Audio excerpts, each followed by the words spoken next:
There was a child in a house full of noise who learned, before they could tie their own shoes, how to read a room the way sailors read the sky before a storm.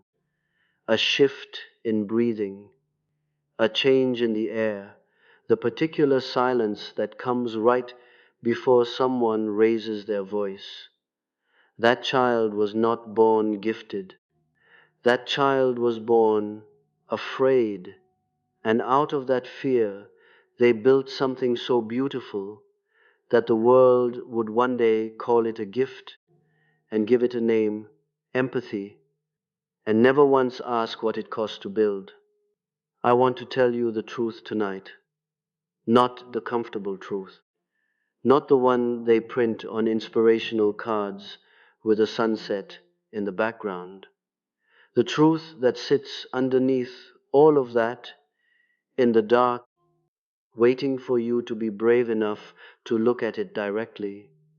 The truth is this: most of the people in this world who are praised for their sensitivity, for their compassion, for their uncanny ability to feel what others feel before a single word is spoken, most of those people did not choose this power. They were conscripted into it as children, in rooms where love was unpredictable and safety depended on their ability to sense the emotional weather of the adults around them. They learned to feel others so deeply because feeling others was the price of being loved at all. That is the darkest truth about the empath.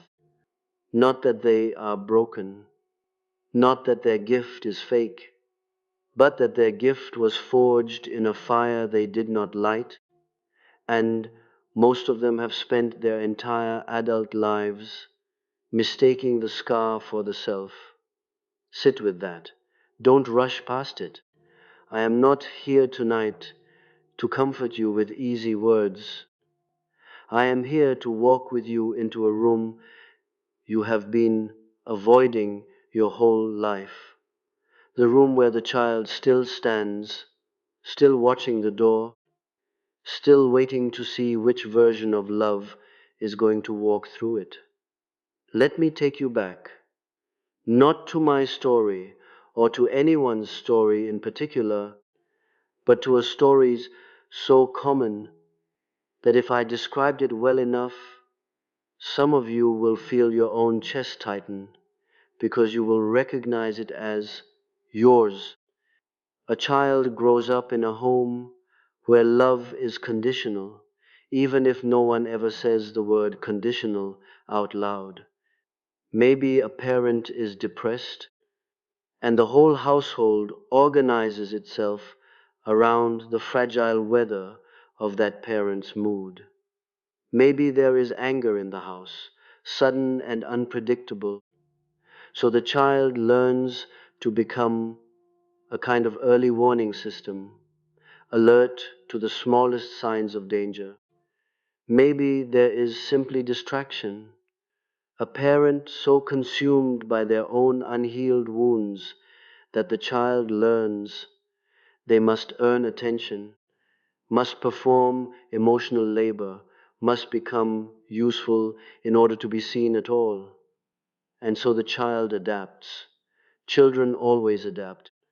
That is the miracle and the tragedy of childhood, that a small, powerless creature, dependent for its very survival on the adults around it, will reshape its entire inner world in order to stay close to the people it needs. It cannot leave. It cannot demand better. It cannot say, "This is not fair. This is not right. I deserve to be loved simply for existing." It can only adapt. And the way this particular child adapts is by becoming exquisitely, painfully attuned to the emotions of others. They learn to read a face before it finishes forming an expression. They learn to hear the tension underneath an ordinary sentence. They learn to anticipate anger before it arrives, sadness before it is spoken, disappointment before it is shown, and they learn to respond to all of it, soothing, placating, adjusting, shrinking, expanding, becoming whatever is needed in that moment to keep the peace, to keep the connection, to keep themselves safe. This is not empathy in its purest form. This is vigilance wearing empathy's clothing. This is a nervous system trained by necessity, not chosen by nature. And here is the cruelest part of the whole design, because it worked, because the child survived, because the sensitivity kept them safe, kept the peace, sometimes even kept them loved. And so the pattern hardens. It becomes identity. The child grows into an adult who, still without knowing why, scans every room they enter, still feels responsible for the emotional temperature of everyone around them, still cannot sit comfortably in someone else's silence without wondering what they did wrong, still gives and gives and gives long after giving has stopped being safety and started being self-erasure. This is the empath the world applauds. And underneath the applause, almost no one asks the only question that matters. What did this person have to lose in order to gain this? I want you to understand something about the human soul, something that took me a lifetime to see clearly. We do not simply have a personality. We construct one piece by piece out of the materials available to us, and the materials available to a child are almost never chosen freely. They are handed to us by circumstance, by family, by culture, by the particular wounds of the people who raised us.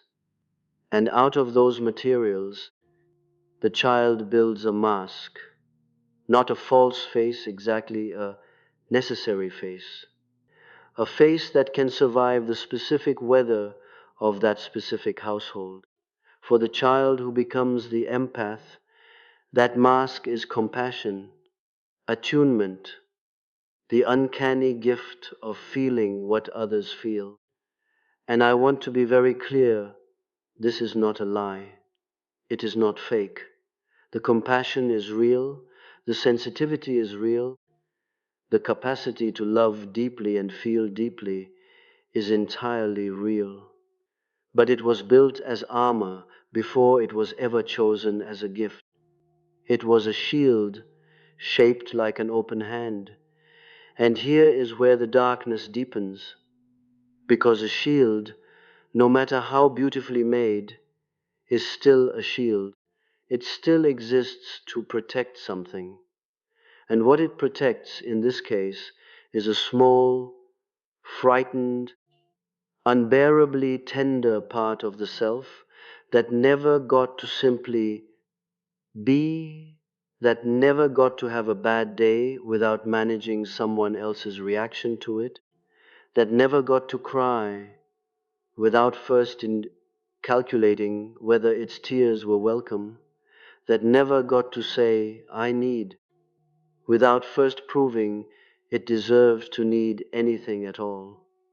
This is the part of the psyche I have spent my whole working life trying to help people find, because it does not vanish simply because we grow up. It does not dissolve because we become skilled, successful, admired for our sensitivity. It goes underground. It becomes what I would call the unlived life, the self that had to be abandoned, so that a more useful, more acceptable self could take its place. And it waits, patiently, silently, sometimes for decades, for someone, for you to finally turn around and look at it. Now, I know what some of you are feeling right now. I know because I have sat with this feeling myself, and I have watched it move across the faces of others more times than I can count. It is the feeling of being exposed, of having something named that you have spent your entire life trying not to look at directly.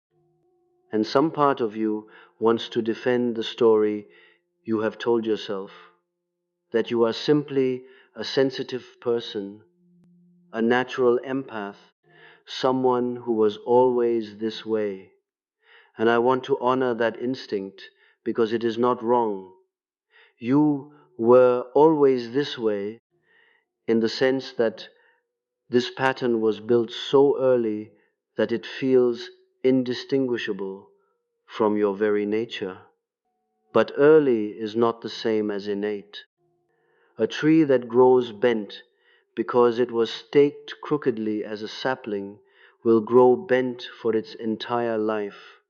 And yet, if you ask that tree, it will tell you this bending is simply what it means to be a tree. It will not remember the stake. It will not remember the wind that first pushed it sideways. It will only know the shape it has become, and it will call that shape itself. This is what happened to the empath. The bending happened so early and was reinforced so consistently that it became indistinguishable from identity. And so when I say this is the darkest truth, that the empath is the child who learned love through pain, I am not trying to strip you of something precious. I am trying to show you that the precious thing was never the bending. The precious thing was always the tree underneath it. And the tree can still grow straight. It is not too late. It is never too late. Let me speak now about a pattern I have seen in nearly every deeply empathic person who has ever sat across from me, whether in a consulting room or simply in the ordinary intimacy of human conversation. It is this: the empath becomes exhausted, resentful, even quietly furious, and does not understand why they give endlessly. They listen for hours to the pain of others and rarely ask to be listened to in return. They can sense a friend's sadness through a single text message, and yet they cannot name their own needs, even when directly asked.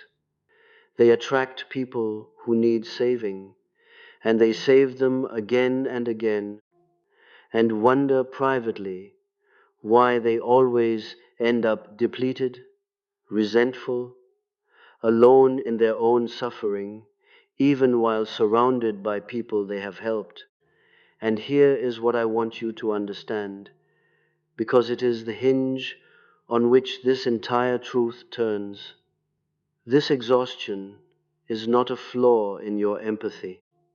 It is not proof that you are simply too sensitive for this world, or that you need to grow a thicker skin, or that compassion itself is somehow a burden you were unfairly given. The exhaustion is a message. It is the abandoned child, still living inside you, finally raising a hand and saying, "What about me?" Because here is the mechanism laid bare. When love is learned through pain, when attunement to others becomes the price of safety, the nervous system does not develop a separate switch, for this is optional now. I am an adult. I could stop. It simply continues running the old program, because the old program worked, because the old program kept you alive. And so you find yourself 30 years later in relationships with adults who are perfectly capable of managing their own emotions, still monitoring their moods like a child in an unsafe house, still adjusting yourself in rooms where no adjustment is required, still giving love in the desperate, over-functioning way a frightened child gives love, as an offering, as a plea, as proof that you deserve to stay. And the tragedy, the true aching tragedy, is that this kind of giving is rarely received as the gift it is meant to be. It is often received instead as an invitation. People sense, even if they cannot name it, when someone is giving from fear rather than from fullness. And so they take, not always maliciously, often simply because the empath has never shown them another way to relate. The empath has taught the world, through years of overgiving, exactly how little they require in return, and the world, being what it is, has learned that lesson well. I want to be honest with you about something else, because I think it matters more than almost anything else I will say tonight. This pattern I am describing is not a life sentence. It is not your fate. It is not, as some would have you believe, simply who you are in some fixed and unchangeable sense.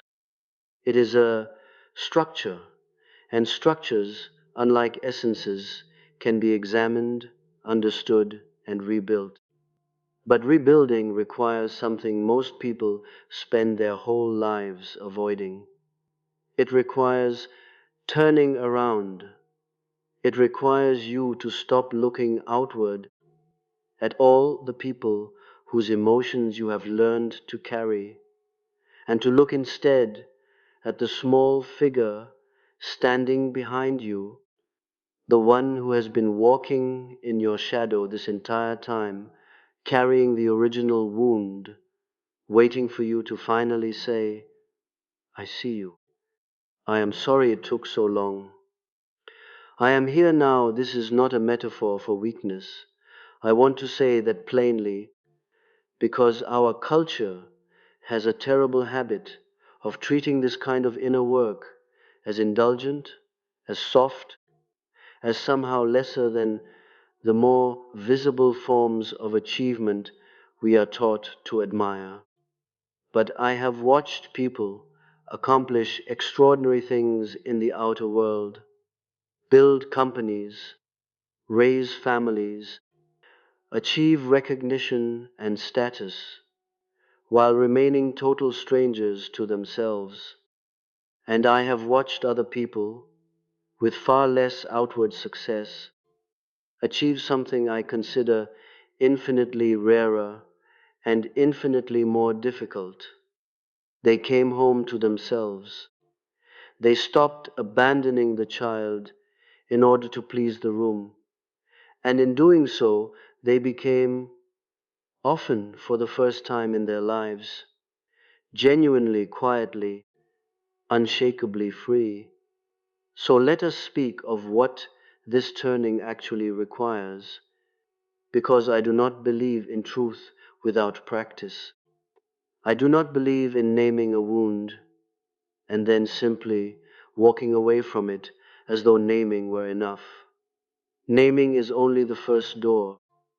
Behind it are many more. The first thing this turning requires is the willingness to grieve. And I want to dwell here for a moment because grief is the part of this work that almost everyone tries to skip. You cannot simply understand your childhood intellectually and then move forward as though understanding were the same as healing. You must actually feel the loss of what should have been yours and was not, the safety that should have been unconditional and was not, the love that should have required nothing of you and instead required everything. This grief is not weakness. It is the tribute the soul demands before it will release you from an old pattern. You cannot bargain your way past it, and you cannot think your way past it. You can only walk through it slowly and let it change the shape of you. The second thing this turning requires is the radical, uncomfortable practice of receiving. Almost every empath I have ever known is a master of giving and an absolute novice at receiving. They can sense someone else's pain from across a room, and yet they cannot sit still long enough to let someone care for them without immediately deflecting, minimizing, or turning the conversation back toward the other person's needs. This is not humility. This is the old wound, still governing the present, still insisting that you are only safe, only worthy, only lovable when you are useful to someone else. Learning to receive a compliment, a kindness, help, rest, love that asks nothing of you in return is one of the most quietly revolutionary acts a wounded empath can perform. The third thing this turning requires is boundaries, not as a wall, but as a doorway you control. I know this word has become almost a cliche in the way our culture uses it, tossed around so often it has nearly lost its meaning. But I want you to understand boundaries the way I understand them, not as coldness, not as the opposite of love, but as the very thing that makes real love possible. A person with no boundaries cannot truly give because they have nothing left that is fully theirs to give. They can only leak. Boundaries are what allow generosity to come from abundance instead of depletion, from a well instead of a wound. And the fourth thing this turning requires, the deepest and most difficult of all, is the willingness to love yourself the way you once needed, desperately, to be loved by someone else. Not conditionally, not because you are useful or sensitive or endlessly available to the pain of others, but simply because you exist. This is the hardest instruction I will give you tonight, because it cannot be achieved through effort alone. It must be practiced daily in small acts until the nervous system slowly begins to believe what the mind has already understood, that you are allowed to take up space in your own life, that you do not have to earn the right to be here. I want to say something now about the gift itself, because I do not want you to leave here tonight believing that I am asking you to discard your sensitivity, your compassion, your extraordinary capacity to feel what others feel. That would be its own kind of tragedy, trading one form of self-abandonment for another. No, what I am asking is far more difficult and far more rewarding. I am asking you to reclaim the gift from the wound that first produced it. To take this extraordinary capacity for empathy, this hard-won, expensively purchased sensitivity, and to consciously choose it rather than compulsively perform it. There is a profound difference between a person who gives because they cannot bear the anxiety of not giving, and a person who gives because they have looked inward, healed what needed healing, and chosen generosity as an expression of who they now are. The outward behavior may look almost identical, but one comes from scarcity and the other comes from wholeness. One depletes the giver, the other expands them. And the people around you, I promise you this, can feel the difference even when they cannot name it. This is the transformation I am inviting you toward. Not the death of your empathy, but its liberation. Imagine feeling someone else's pain, not because you are terrified of what will happen if you fail to notice it, but because your heart is simply, freely, generously open, open by choice, not by conscription. Imagine giving not to earn your place in a room, but because giving is an overflow of a life that already feels full. Imagine loving people not as a performance you learned in order to survive, but as an expression of a self you have finally, after everything, come home to. This is not a fantasy.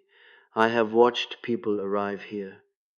It is slow work, and it is not linear, and there is no ceremony that marks its completion, because this kind of transformation does not end.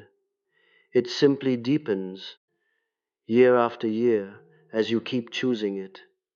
But I have watched the exhausted overgiver become the generous giver. I have watched the anxious peacekeeper become the person who can finally tolerate someone else's discomfort without rushing to fix it. I have watched the child who learned love through pain grow into the adult who finally learns love through choice. There is something else I want you to understand, something that I think is the true heart of this darkest truth, the reason it matters so much that we look at it directly instead of turning away, and it is this. The wound you carry is not only a source of pain, it is also, strangely, mysteriously, a source of depth that the untroubled soul rarely develops. I do not say this to romanticize suffering. I have no patience for the idea that pain is somehow noble, or that we should be grateful for our wounds, or that suffering exists to make us stronger in some simple, tidy, motivational poster kind of way. That is a shallow reading of a profound truth. The deeper truth is this: those who have been forced by circumstance to develop an early and painful fluency in the emotional lives of others often carry, alongside their wound, an extraordinary capacity for understanding the human condition itself. They know in their bones what it is to suffer quietly while performing composure. They know what it costs to hold a room together. They know the particular loneliness of being needed by everyone and truly known by almost no one. And when this knowledge is finally freed from compulsion, when it is no longer a defense mechanism, but a chosen way of being in the world, it becomes something rare and precious. It becomes wisdom. It becomes the capacity to sit with another person's darkness without flinching, without needing to fix it, without making it about your own unresolved fear. It becomes the ability to offer a kind of presence that most people who have never had to develop this particular sensitivity simply cannot offer. This is what I mean when I speak of the wounded healer, not as a tragic figure doomed to suffer for the benefit of others, but as someone whose very wound, once understood and integrated, becomes the source of their deepest capacity to help. But, and this is essential, this transformation only happens when the wound is seen. A wound that remains unconscious does not produce wisdom. It produces repetition. It produces the same exhausting patterns, the same depleting relationships, the same quiet resentment, decade after decade, dressed up in new circumstances, but identical in structure. It is only when we turn and face the wound directly, when we stop mistaking the armor for the self, that the wound can begin its slow transformation into something we might rightly call wisdom. I want to speak directly now to the part of you that has been sitting with this discomfort for the last several minutes, the part of you that recognizes itself in this story more than it wants to admit. I know this is not comfortable. I know that being told the compassion you take pride in was born out of fear rather than pure choice can feel, in the moment, like a kind of theft, as though I am taking something from you rather than offering something to you. But I want you to consider a different way of understanding what is happening here. I am not taking anything from you. I am handing you back a piece of your own history that has been operating in the dark, unseen, unnamed, and therefore uncontrollable. And there is nothing more disempowering than an unconscious pattern running your life, while you remain convinced it is simply your personality. The moment you see it, truly see it, not as an accusation but as an act of understanding, you gain something you have perhaps never had before in relation to this part of yourself: choice. You can choose now to keep giving in the old way, out of fear, out of the desperate hope that enough giving will finally earn you the safety you never had as a child. Or you can choose a different path, slower, harder, infinitely more rewarding, in which you grieve what was taken from you, reclaim the parts of yourself you abandoned in order to survive, and rebuild your capacity for love on a foundation of wholeness rather than fear. This is not a choice you make once. I want to be honest with you about that, because I do not want to leave you with the illusion that a single moment of insight, however powerful, will undo decades of pattern. This is a choice you will make again and again. In the small moment when you feel the old pull to abandon your own needs in order to soothe someone else's discomfort, in the quiet instant when you catch yourself apologizing for taking up space, in the daily practice of asking yourself, before you give anything away, am I giving this from fullness or from fear? Let me tell you what I believe happens to a person who commits to this work, who is willing to walk back into the room where the frightened child still stands, and finally say to that child, I am not going anywhere. I am not going to abandon you the way the world once did. I am here now, and I am not leaving something in them softens, not weakens, softens, the way a fist softens into an open hand, the way tension softens into rest. They begin to notice, often to their own surprise, that they have more energy than they remember having. That relationships which used to exhaust them either transform or fall away, replaced by connections that feel, for the first time, mutual rather than one-sided. They begin to say no, sometimes for the first time in their lives, and discover, almost always to their astonishment, that the world does not end, that the people worth keeping in their lives do not disappear when they stop overgiving, that the ones who do disappear were never truly there for them in the first place, only for what they provided. They begin, slowly, to trust their own perceptions instead of constantly outsourcing their sense of reality to the emotional states of others. They begin to feel, for what may be the first time since childhood, a sense of solid ground beneath them, not because the world has become safer, but because they have finally built within themselves the safety that was never given to them from the outside. This is what I mean by wholeness, not the absence of wounds, but the integration of them.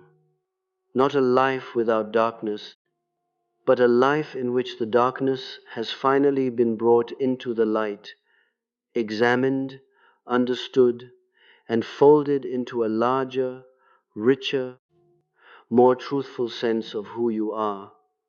I want to close tonight not with a command, because I do not believe commands change anyone, but with an invitation. The same invitation I would offer to the frightened child in every one of you, if that child were sitting here in this room right now, looking up, waiting to see whether this time, finally, someone would stay. You did not choose the household you were born into. You did not choose the particular weather of love and fear that shaped you before you were old enough to understand what shaping even meant.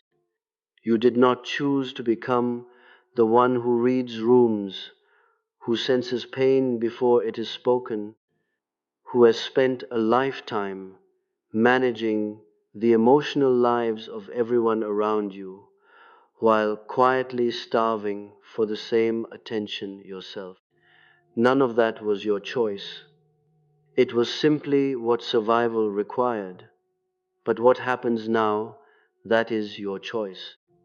Whether you continue giving from fear or begin giving from fullness, whether you keep abandoning yourself in every room you enter, or finally learn to stay present with your own needs, even when it is uncomfortable, even when it feels selfish, even when the old voice inside you insists that wanting anything for yourself is dangerous.